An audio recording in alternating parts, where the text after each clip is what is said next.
نحمدہ ونصلی علی رسولہ الکریم، اما بعد، بسم اللہ الرحمن الرحیم۔ مصائب کے حوالے سے بھی اور بیماریوں کے حوالے سے بھی نبی مکرم صلی اللہ علیہ وسلم نے ہمیں صدقہ دینے کی تلقین فرمائی ہے۔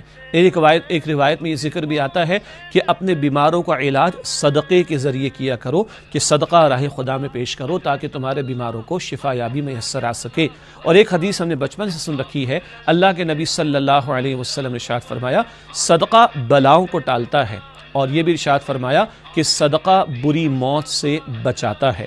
آج جس وبا میں، کرونا وائرس کی وبا میں پورا عالم مبتلا ہے، ایک بہت بڑا ذریعہ نجات کا اور نجات کے حصول کا وہ راہ خدا میں صدقہ دینا ہے۔ صدقہ اکثر مالی اعتبار سے بھی ہوا کرتا ہے۔ جو اللہ نے مجھے اور آپ کو توفیق عطا فرمائی، اللہ کی راہ میں خرچ کریں۔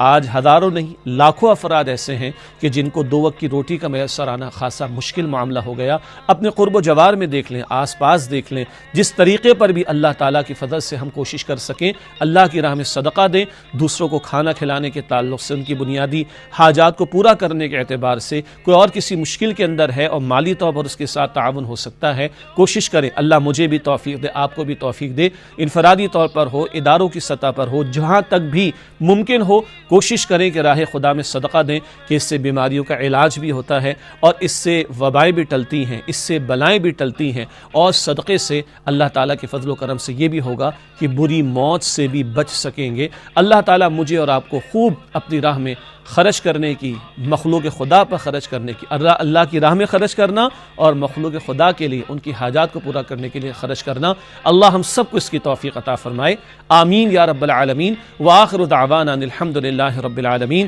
والسلام علیکم ورحمۃ اللہ وبرکاتہ۔